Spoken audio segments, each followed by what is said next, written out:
preekteks vir vandag volgens ons leesrooster is Handelinge hoofstuk 20, vers 35. Eintlik is die fokus op, maar ek gaan vir ons lees vanaf vers 28.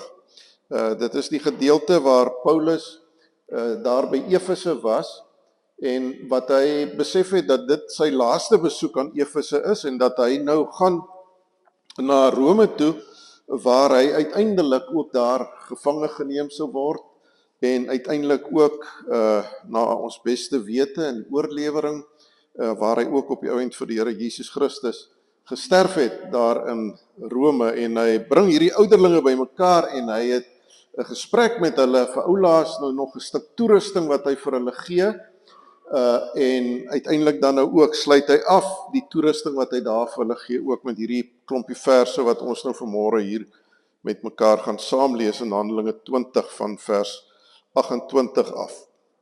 Paulus sê vir die ouderlinge: pas julle self op en ook die hele kudde oor wie die Heilige Gees julle as opsieners aangestel het om die gemeente van God wat hy deur sy eie bloed verwerf het, herderlik te versorg. Ek weet dat wrede wolwe na my vertrek julle geleedere sal binnendring en die kudde nie sal spaar nie. Selfs uit julle eie geleedere sal daar manne na vore kom wat verdraaide dinge verkondig om die disippels agter hulle aan weg te lok. Wees daarom waaksaam en onthou dat ek vir 3 jaar lank dag en nag nie opgehou het om 'n iedere en 'n elk van julle met trane te waarsku nie. En nou vertrou ek julle toe aan God en sy woord van genade. Hy wat mag het om op te bou en aan julle onder almal wat geheilig is 'n erfenis te gee. Silwer of goud of klere het ek van niemand begeer nie. Julle weet self dat ek met hierdie hande van my in my eie behoefte voorsien het en ook in die van hulle saam met my. In alles het ek vir julle gewys dat 'n mens deur harde werk die swakkes moet help en die woorde van die Here Jesus moet onthou toe hy gesê het: dit maak 'n mens gelukkiger om te gee as om te ontvang. Nadat Paulus dit gesê het, het hy saam met almal gekniel en gebid. Almal het baie gehuil en Paulus omhels en hom gesoen. Hulle was veral bedroef oor die feit dat hy gesê het, hulle sal hom nie weer sien nie. Toe het hulle hom na die skip vergesel. Die fokus dan van vanmôre se boodskap vir ons is dan vers 35, die woorde van Paulus wat hy daar sê, dit maak 'n mens gelukkiger om te gee as om te ontvang.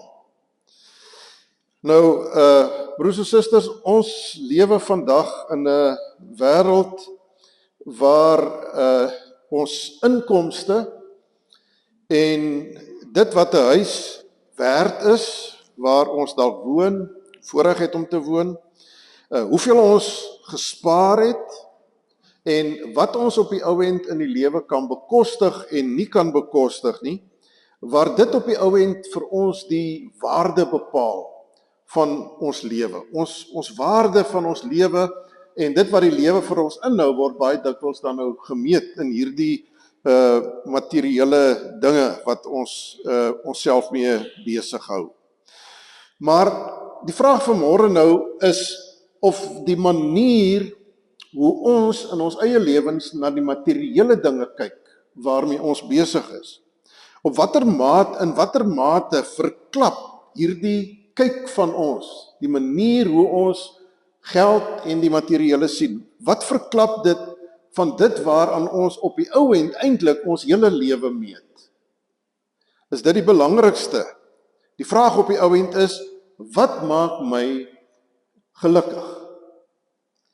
Wat maak dat ek myself veilig voel? Dat ek op 'n manier voel, maar ek is daarom tog in beheer van my lewe en dit wat daarmee gebeur. Wat is dit wat my laat voel dat ek het genoeg en ek is daarom nou op 'n punt met my lewe wat my lewe redelik reg is? Ons hoor so baie keer wat mense sê, maar hy het dit gemaak, of sy het dit gemaak in die lewe. En wat dit dan op die eind beteken, as iemand dit gemaak het in die lewe, dan beteken dit daardie persoon het nou op 'n punt gekom waar hy of sy eintlik nou selfversorgend is. Dit is nou nie meer, hulle is nou nie meer in pa en ma se sak nie. Wat ons betref het hulle in 'n sekere sin het hulle nou gearriveer. Hulle kan nou vir hulle self sorg en om die waarheid te sê kan hulle eintlik ook redelik goed vir hulle self sorg. Die evangelie van die Here Jesus Christus, wat ons voortdurend hoor en wat voortdurend aan ons verkondig word, bring nie maar net vir ons 'n paar nuwe reëls in die lewe van hoe ons behoort te lewe of hoe ons na die lewe behoort te kyk nie. Want wat die evangelie vir ons sê, is dat Jesus het iets gedoen binne in ons lewens. Dis nie iets wat buitekant ons lewens verander is deur die Here Jesus Christus nie. Dit wat in ons lewens 'n werklikheid is, dit wat reël is, dit wat in 'n sekere sin vir die kind van God die heel belangrikste is, belangriker as geld en belangriker as die materiële en die sekuriteite en dikwels valse sekuriteite wat dit meebring, dat hy deur sy Heilige Gees vir ons aangeraak het. Dat dit groter is, dat dit heerliker is, dat dit belangriker is as enige iets anders in die lewe. En eintlik moet 'n mens dan vir jouself kan sê, dat jy vir jou kan sê, dankie tog, my kind het dit gemaak.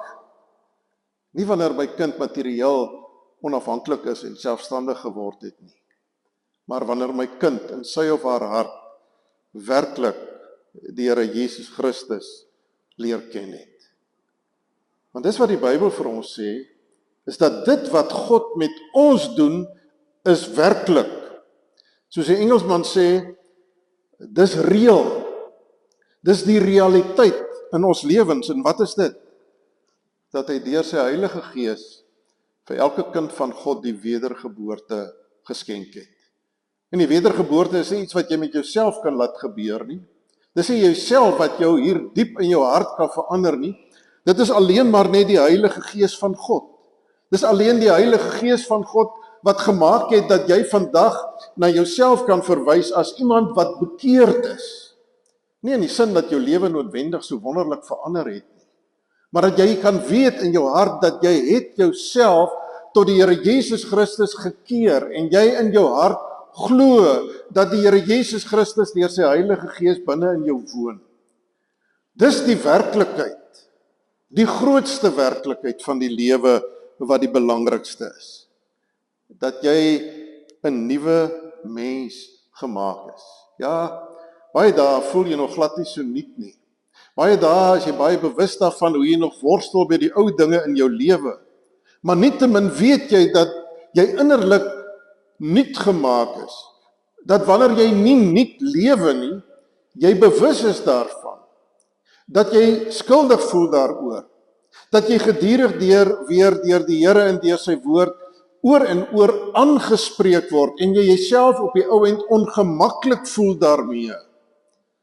Dat jy nie daar is waar die Here wil hê dat jy moet wees in jou gehoorsaamheid en jou toewyding aan hom nie. Dis die werklikheid van die lewe wat voor die oog van die kind van God moet staan. Jy is duur gekoop deur die bloed van die Here Jesus Christus. Die Heilige Gees van God woon binne in jou met al sy goddelike krag om dit vir jou moontlik te maak om die vrug van die Gees van liefde, vriendelikheid, goedheid, getrouheid en al daardie dinge in jou lewe te kan leef. Die wêreld sê vir ons, dis nie so die belangrikste nie. Die belangrikste is dit waarmee jy kan leef. Want dit op die ou end getuig ons lewens ook daarvan in watter mate ons ook val vir dit wat die wêreld vir ons leer. Wanneer ons so besig is met die wêreld en met die materiële dinge in die wêreld en om te kan verdien en om sekuriteit te kan opbou, dat ons van die môre tot die aand, van maandag tot maandag besig is en naweke so uitgeput en so moeg is, dat ons op die ou end ook Sondag nie tyd het vir hom wat deur sy Heilige Gees ons lewens kom aanraak het en wat ons kom nuut maak het nie. So het die wêreld vir ons beet. So sleur die wêreld vir ons mee met die waarde wat die wêreld vir ons gee en wat die wêreld as waarde ag in die lewe. Dat ook my stilte tyd en my wees met die Here van elke dag, dit pas nie in my program nie. Dis 'n worsteling vir my om daarby uit te kom. Dis nie 'n prioriteit in my dagprogram nie. Want sien, daar's te veel ander dinge waarmee ek besig is en dit waarmee die wêreld op die ou end vir my besig hou. So die wêreld leer vir ons dat satisfaksie en tevredenheid lê daar waar jy meer kan kry. Daar waar jy beter vir jouself kan sorg. Daar waar jy beter jouself kan beskerm teen die aanslae van die lewe en die onsekerhede van die lewe. En dit kan ook soms waar wees van 'n gemeente. Dat ook 'n gemeente so gefokus is op die materiële goed en die oorlewing van 'n gemeente finansiëel, dat dit op die ou end die kernpunt van die gemeente se bestaan is om te sorg dat die finansies dat dit daar is. Dit is waarmee ons besig is. Dis ons hoogste goed. Dis ons belangrikste ding wat voor ons oog is. Nou, die Here Jesus het in die tyd wat hy, die 3 jaar wat hy hier op aarde geleer het hy dit baie duidelik vir ons ook gemaak, dat dit wat ons het, is dit wat ons op die ou end uit die hand van God ontvang. Dat dit nie uit onsself uit is nie, dat dit nie uit ons eie gesondheid en ons eie goedheid en ons eie kragte is, dat ons dinge het en dinge besit nie. Maar dat dit God is, wat op die ou end deur sy genade, sy hand van versorging oor ons lewens hou. Daarvan is die getuienis mos nou baie rondom ons, wat ons weet van mense, wat in 'n oogwink absoluut alles in hulle lewe kan of verloor het. Mense sien dit ook nou weer, die tragedie wat reg oor die wêreld is, hoe mense in 'n oomblik eenvoudig alles verloor. So dit wat ek het, en is nie outomaties op die ou end in my lewe nie, maar is iets wat uit die hand van God na my toe kom, en wat dit duidelik is, dat ons ook die Here dankbaar daarvoor moet wees. Die Here Jesus het ook, toe hy die 2 brode en 3 visse, of is dit 3 brode en 2 visse? Ek kan nie meer onthou nie, ek dink is 3 brode en 2 visse, nee. Julle knik nie eintlik om vir my te bevestig, dat ek wel die Bybel reg het nie. So hy het ook toe daai 3 brode en 2 visse, of 2 brode en 3 visse, het hy daai eenvoudige maaltyd wat hier voor hulle gelê het hy opgekyk na die hemel, en het hy die een wat deel was van die skepping, wat teenwoordig was, wat deel gehad het aan die skepping, het hy vir die Vader gesê, Vader, dankie vir hierdie brood en hierdie vis wat ons vandag hierso kan eet. So, dis wat hy vir ons geleer het, om dankbaar te wees daarvoor, om op hom te vertrou, om nie rond te hardloop in die lewe van bekommernis oor wat gaan ons eet, of wat gaan ons aantrek, of wat gaan ons drink nie. Hy het gesê, daaroor is die heidene bekommerd. Gelowiges is nie bekommerd daaroor nie, want julle hemelse Vader sorg vir julle. Wanneer julle die koninkryk eers stel, dan sorg julle hemelse Vader vir hulle, om God te vertrou. Maar hy het ook geleer dat dit wat God vir ons gee in ons hande, dat dit iets is wat ons ook moet uitdeel en ook moet gee vir hulle wat dit nie het nie. Die vraag waaroor dit vanmôre gaan nie daaroor of ek as gelowige of die kerk geld mag hê nie.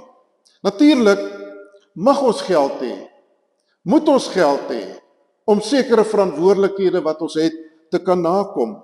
Is dit die verantwoordelikheid van elke kind van God om te werk en om te sorg dat daar geld is, sodat hy ook die wat onder sy sorg is, ook kan versorg, soos wat Paulus self in hierdie gedeelte vir ons sê, dat hy met hierdie hande van hom gewerk het, om vir homself te sorg, en ook te sorg vir sy geselskap, die mense wat saam met hom daar was, het hy ook vir hulle gesorg. So ons mag sorg. Ons moet sorgsaam wees, nie besorg nie, maar ons moet sorgsaam wees. Ons moet vooruit beplan en ook vooruit voorsiening maak op 'n individuele vlak, maar ook op die vlak as 'n gemeente. Die vraag waaroor dit vanmôre gaan is wie besit vir wie? Besit ons die besittings wat God aan ons gee? Of besit ons besittings vir ons? Watter gitaar klink die hardste in my lewe? Watter gitaar word die hardste geslaan? My besittings of op die ouend ek wat 'n kind van die Here is, wat nuut gemaak is deur die Here? Ek dink dit is baie duidelik vir ons almal dat dit maar iets is waarmee ons baie kan sukkel van tyd tot tyd. Dat die materiële dinge is waaraan ons baie verknog raak. Waaraan ons baie kan vashou, die gerief en die gemak op die ouend in die lewens, wat dit in ons lewens inbring.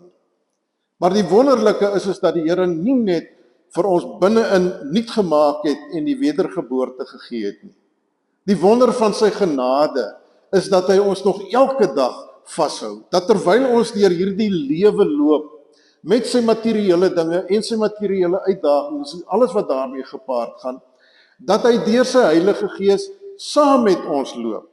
En wanneer ons verknog raak en so afhanklik raak van die materiële, dat dit op die ouend ons bron van troos is, dat dit ons bron van gemak en van tevrede en gelukkig voel word, dat hy deur sy Heilige Gees nie ophou om binne in ons harte te werk nie. En daarom het die Here nie net vir my en vir jou nuut gemaak nie, maar is hy ook deur sy Gees besig om binne in ons te werk. En is hy ook vanmôre deur sy woord besig om binne in ons te werk. En ook vir ons opnuut te vra met watter oë kyk ons na die wêreld en die wêreldse dinge. Wat is die hoek waarmee ons op die ouend na die wêreld kyk?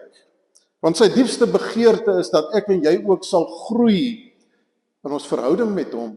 En soos wat ons in ons verhouding met hom groei, dat ons sal leer om reg te kyk na die lewe. Dat ons sal leer meer en meer om aan die regte dinge in die lewe waarde te heg. Dat ons prioriteite sal regkom. Dat ons sal groei daarin, dat ons prioriteite in die lewe sal regkom. Ons fokus in die lewe sal regkom. Waar kyk ons? Waarop is ons oë op die ouend gefestig? Gaan dit maar net oor ek, myne en myself? Of het daar iets gebeur van dit wat ons in die lewe van die Here Jesus Christus gesien het, en dit wat Paulus ook in hierdie gedeelte vandag vir ons sê, dat dit ook meer en meer in ons lewens 'n werklikheid begin raak, waar ons besef, dat uit dit wat die Here vir ons gee, dat ons moet uitgee buitentoe, die liefde, gehoorsaamheid aan hom, diensbaarheid teenoor mekaar en teenoor die wêreld, dat ons vrygewig sal word, dat ons maklik sal gee. Die woord van die Here sê vir ons, dat as daar oor 'n lang tyd in jou lewe geen beweging is nie, as jou manier van kyk na die lewe en die goed wat vir jou waarde in die lewe het, as dit maar net onveranderd bly, as daar nie verandering besig is om plaas te vind in jou lewe en jou perspektiewe wat jy het oor die lewe nie, dan word dit op die ouend 'n goeie vraag, of die Here Jesus Christus wel in jou lewe teenwoordig is. Dan word dit 'n goeie vraag op die ouend om te vra, of jy wel op die ouend wedergebore is. Want as jy onbeweeglik is vir die Gees van God se werking binne in jou, dan is daar iets radikaals verkeerd. Dit is onmoontlik vir 'n kind van God, wat nuut gemaak is in sy hart, dat wanneer die Heilige Gees voortdurend besig is om aan hom te trek en te stoot, dat daar volhardend weerstand kan wees. Ja, weerstand teen die werking van die Gees in my lewe is daar baie. Maar dit kan nie volhardend wees nie. Daar moet die oomblikke wees waar die Heilige Gees my beweeg, wat hy my posisie, wat ek in die lewe inneem, wat hy my verskuif, waar hy my manier van kyk na die wêreld en die wêreldse dinge, waar hy daai oog waarmee ek kyk, die hoek waarmee ek kyk, waar hy dit verander. Daar's oomblikke wanneer die kyk anders is. Maar dit is hoe die bose in ons werk, in ons eie sondige vlees is, dat daar's weer die oomblikke wat ons weer die ou kyk terugkry, waar goed vir ons super belangrik raak, wat nie veronderstel is om super belangrik te wees nie. So as daar nie beweging is nie, dan is dit belangrik vir my om vir myself 'n klompie vrae af te vra. Die Here Jesus het self gesê in sy bergpreek, het hy gesê dat was die opdrag gewees, dra die vrugte wat by die bekering pas. So op die ou end jou kyk na die materiële goed en die rol wat dit in jou lewe speel, verklap iets.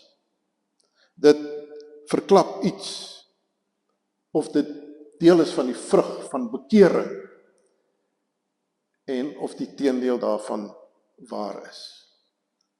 Hoe langer hoe meer moet ons daardie vrug van die bekering kan dra. Terug by Handelinge 20, Paulus neem afskeid van die ouderlinge van Efese. Hy praat met mense wat die verantwoordelikheid het om leiding te gee, die leiers, aan die gemeente van die Here Jesus Christus. Paulus sê vir die ouderlinge, pas julle self op, en ook die hele kudde. Maar hy sê, begin by julle self. Pas julle self op. Hy sê nie in die eerste plek, pas die gemeente op nie, maar pas julle self op. Begin by julle self, as leiers. Hy is besig om met die leiers in die gemeente hier te praat. Maak seker dat julle is die voorbeeld in julle eie lewens van hulle wie julle veronderstel is om te lei. Julle is die herders, soos die model wat Paulus hier gebruik. Julle is die herders wat moet lei, en die gemeente is die kudde van die Here wat julle moet lei, uitvat, en laat die kudde van die Here veiding vind, soos 'n herder sy skape uitvat. Julle moet vir hulle leer, wat is die waardes wat daar in die lewe is? Wat is dit wat belangrik is? Wat is dit wat voorop staan? Wees versigtig, pas op, dat julle nie julle hoek waarmee julle kyk, verloor nie. Pas op, maak seker, dat die hoek waarmee julle kyk na die dinge van hierdie wêreld, noodsaaklike dinge, maar dat die hoek waarmee julle daarna kyk, maak seker dat daardie hoek die regte hoek is.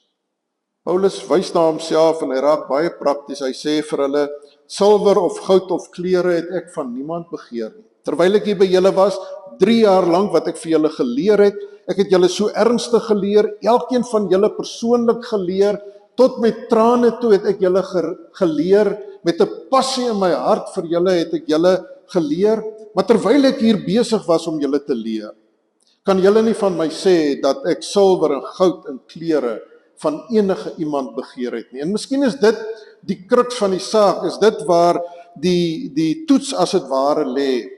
Nie net wat doen ek nie, maar wat begeer ek? Waarna is my hinkering?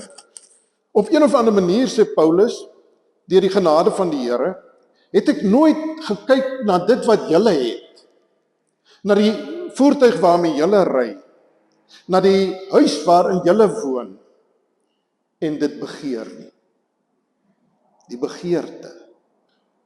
begeerte om te kan hê, om ook te kan wees soos, so en so en so. Om daarom ook so en so 'n voertuig te kan hê, om daarom ook so en so 'n huis te kan hê. Paulus sê, ek het nooit eers het daardie begeerte by my opgekom nie. Maar wat ek gedoen het, is dat ek het hard gewerk met my hande. En al wat ek gedoen het met dit wat ek hard gewerk het met my hande, ek het vir myself gesorg. Ek het ook gesorg vir die mense wat saam met my die 3 jaar hierso by julle is, die mense wat saam met my loop, my mede-getuies wat saam met my loop, het hulle wat my versorg en wat my bystaan en wat my bemoedig, ek het vir hulle ook gesorg. Ek het hard genoeg gewerk om vir hulle ook te kan sorg. En daarom het ek nooit iets van julle begeer nie, want ek het vir myself gesorg. Maar dan gaan 'n treukie verder. Daar's ook die ander.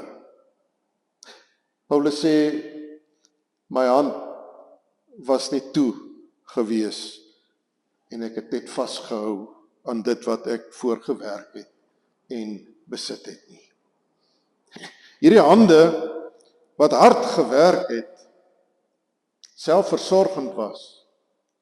Hierdie hande is ook hande wat oop is. Dis nie hande wat toe is nie. Dis nie hande wat vashou dit wat ek het, dit waarvoor ek swaar gewerk het nie. Want dis myne. Ek het daarvoor gewerk. Ek het dit bymekaar gebring. Paulus sê nee, die hand waarvan hy praat is nie 'n hand wat toe is nie, maar is 'n hand wat ook oop is vir die swakkes. Die swakkes, sê hy, is hulle wat gehelp moet word. En dan herinner hy vir hulle aan Jesus se woorde. Is 'n interessante aanhaling hierdie, want jy kry dit nie in een van die 4 evangelies, hierdie woorde wat Paulus aan Jesus toeskryf nie. So onder die apostels en daar, natuurlik is nie alles in die evangelies opgeteken van wat Jesus gesê het nie, maar klaarblyklik was dit iets wat Jesus gesê het, wat so tussen hulle is hierdie woord oorgedra. Jesus het dit self gesê, dit was die getuienis gewees. Dit maak 'n mens gelukkiger om te gee as om te ontvang. Dit maak 'n mens gelukkiger om te gee as om te ontvang. Dit alles wat jy ontvang het, dit waarvoor jy gewerk het, dit waarmee die Here vir jou voorsien het, wanneer dit in jou hand inkom, maar daardie hand is nie 'n hand wat toegemaak word en vashou nie, maar is ook 'n hand wat weer gee en uitdeel dit wat jy ontvang het. Dit maak 'n mens gelukkiger om so te wees. Om te kan gee. Dis nie wat die wêreld sê nie. Die wêreld sê, sorg vir jouself. Trap op ander se koppe in die proses om beter af te wees. Wees oneerlik met ander en kom ander mense te na, sodat dit beter met jou kan gaan. Dat jy meer tevrede kan wees met wat jy het. Die wêreld sê, maak jou hande toe. Hou jou hande styf toe. Want dit gaan op die ou end oor jou. Joune en jouself. Paulus sê, Jesus het vir ons iets anders geleer. God se ekonomie, sê Paulus, werk anders. Jy's nie welaf, jy's nie ryk wanneer jy baie goeders het vir jouself en vir jouself kan vashou. Maar jy's ryk wanneer jou hand oopgaan, wanneer jy uitdeel en gee dit wat joune is. Wanneer jy deel met ander dit wat joune is, dan word jy ryk. 'n Ander se rykdom as hierdie wêreld, maar jy word ryk. So die vraag, sê Paulus, die oog waarmee die gelowige, die hoek waarmee die gelowige na die wêreld moet kyk, is nie hoeveel het jy ontvang nie. Die vraag is, wat doen jy met dit wat jy ontvang het? Jyself. Is ook waar van die kerk, is ook waar van 'n gemeente.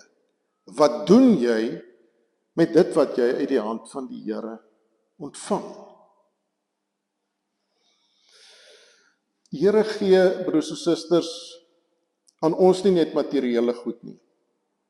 Die Here gee ook aan ons tyd.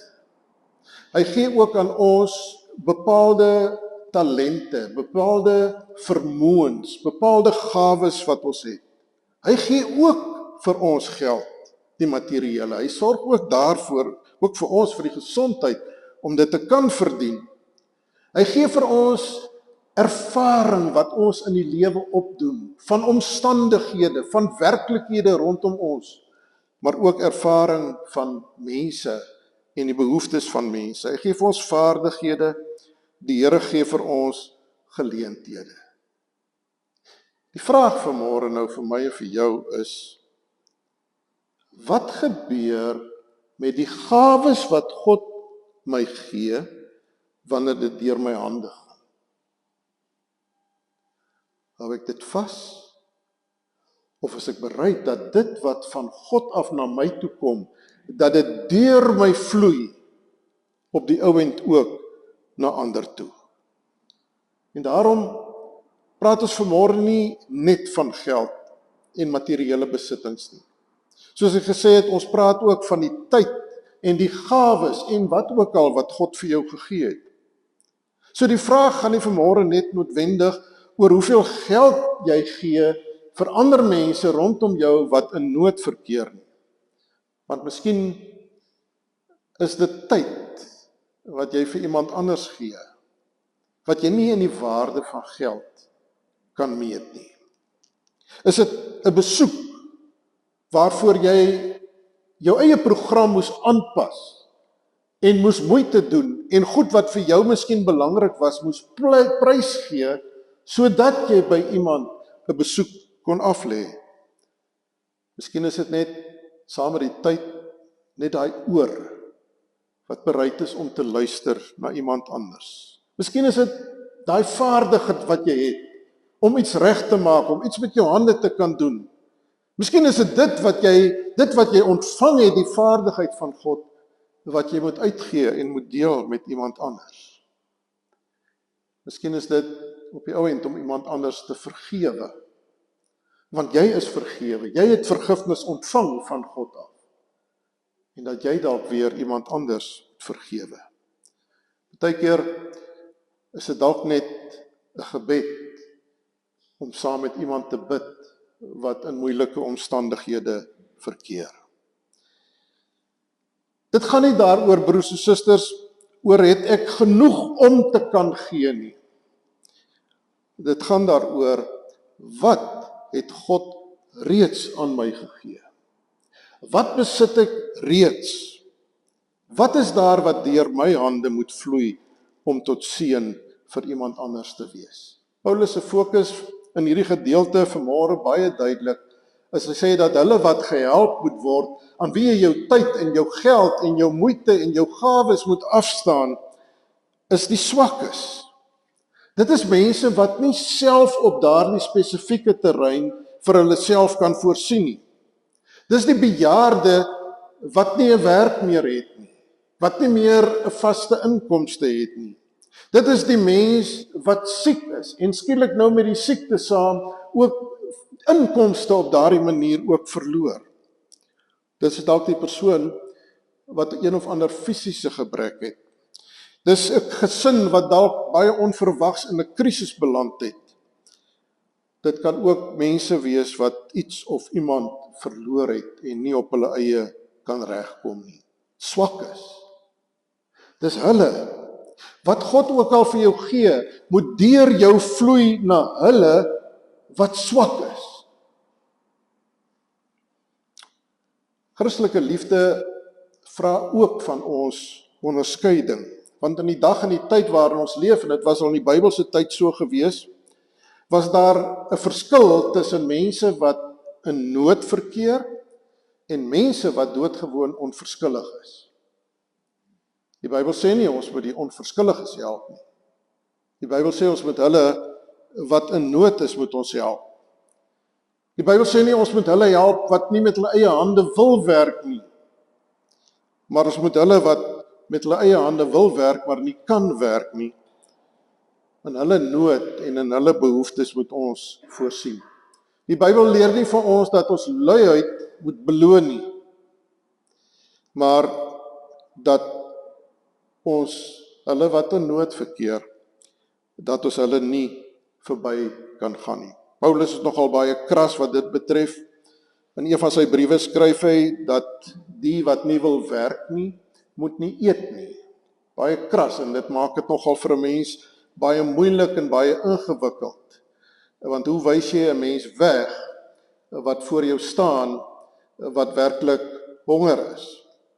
En is daar tye en omstandighede wat voor ons en oor ons pad kom, waar ons weet, hierdie mens is 'n mens wat hy wil nie vir homself sorg nie, waar 'n mens baie moeilike besluite moet neem in daardie omstandighede, en waar die Here alleen maar deur sy Gees vir ons kan lei wat ons doen in 'n baie spesifieke omstandigheid. Maar nou moet ons baie versigtig wees wat dit betref. Ons moenie dat die vrees dat iemand anders dalk vir ons wil misbruik. Ons moenie laat daardie vrees maak dat ons die werklike nood wat daar by mense is, miskyk. Want dit is baie maklik om dit te doen. Dit is baie maklik vir ons om ander kant toe te kyk. Ons sien die nood, en die nood in die wêreld is so groot dat 'n mens nie eintlik weet waar jy moet help, wie moet jy help en wie moet jy nie help nie. Dit is 'n verskriklike komplekse situasie, maar wie die Here ook al oor jou pad bring, hier oor jou paadjie wat jy besig is om te loop, moet jy antwoorde kry op hierdie vrae in jou eie gemoed. Sien jy die nood raak, of kyk jy net weg? Jy voel skuldig daaroor, jy kyk weg, maar jy het al baie geoefend geraak ook daarmee, want hoe meer jy wegkyk van die nood, hoe makliker word dit om die nood nie meer raak te sien. Want jy verloor die sensitiwiteit wat daar by die Here Jesus Christus was. Die sensitiwiteit wat daar by die apostel Paulus ook teenwoordig was, vir hulle wat in nood verkeer. So God se ekonomie, broers en susters, vra van ons dat ons liefdevol sal optree, maar dat ons ook met wysheid sal optree, onderskeidingsvermoë. En ek sê weer, daardie onderskeidingsvermoë kan ek nie 'n algemene reël vir môre neerlê nie. Dit lê by wat u self in die omstandighede waarin jy verkeer en die mense wat God oor jou pad toelaat, waar jy vir jouself met die Here moet uitklaar. Wat vra hy van jou in hierdie spesifieke omstandigheid? Om te gee maak 'n mens gelukkiger as om te ontvang. Dit kom terug na my en jou toe vanmôre. Die vraag vanmôre is, wat doen hierdie teks met my en met jou? Wanneer die woord vanmôre sê, jy sal gelukkiger wees wanneer jy gee, as wat jy ontvang. Of die vraag miskien om te vra, in hoeverre het ek al die Heilige Gees toegelaat om met hierdie saak in my hart te werk, om my kyk op die lewe en my hoek waarmee ek kyk op die lewe te verander. Die gelukkig waarvan hier gepraat word, ek hoop u verstaan dit so, is nie wat baie mense dink, dat gee en vir jou, jy sal weer terug ontvang. As jy gehoorsaam is aan die Here en jy sorg vir ander, dan word daar weer in dubbele mate vir jou teruggegee. Dis nie die verkondiging van die woord nie. Want om te gee mag beteken dat jy in bepaalde omstandighede jou lewensstandaard moet verlaag, waar jy self moet leer om met minder in die lewe klaar te kom, sodat jy hulle wat nie het nie, kan help. So hierdie is nie 'n winsreëling wat hier gemaak word nie. Gee, en jy sal nou gelukkiger wees in die sin van materiële goed. Want die geluk waarvan hier gepraat word, is nie in die eerste plek 'n geluk op materiële gebied nie. Natuurlik by die Here, ons kan nie vir hom voorskryf wat hy moet doen nie. Dis ook nie uitgesluit nie. Die Here het al baie keer mense wat baie gegee het, weer met baie geseën, sodat hulle meer kan gee en meer kan uitdeel. Maar dit gaan hier daaroor dat die belofte saamhang met dit wat hier binne in jou gebeur. Die geluk gebeur binne in jou. Jy word 'n gelukkiger mens. Jy word gelukkiger in jou verhouding met die Here. Die Here word 'n groter realiteit in jou lewe. So daai geluk is iets wat hier binne in jou gebeur wanneer jy begin vry raak van die verknogtheid aan die materiële dinge waarmee ek leef. Dinge wat ek nou al myself wys gemaak het, ek kan nie sonder dit klaarkom nie. Miskien kan ek sonder dit klaarkom, sodat ander wat niks het nie, ook iets kan hê. Geluk lê daarin om die vrede te hê, om te weet, jy is daar waar God jou wil hê. Jy is besig met dit wat God wil hê, jy mee besig moet wees. Niks anders kan vir jou groter vrede en innerlike geluk en tevredenheid gee as dit nie. Dis nie die lof wat mense aan jou bring wanneer hulle sien dat jy gee en dat jy opoffer ter wille van ander nie. Dis nie wat jou gelukkiger maak wanneer mense op die skouer klop en sê, maar o, jy's daarom 'n goeie mens, kyk hoe offer jy self op om te gee nie. Maar die geluk lê tussen jou en die Here. En dit wat hier binne in jou leef. Wie is daar wat jy dalk in hierdie week wat kom? Jou hand moet oopmaak.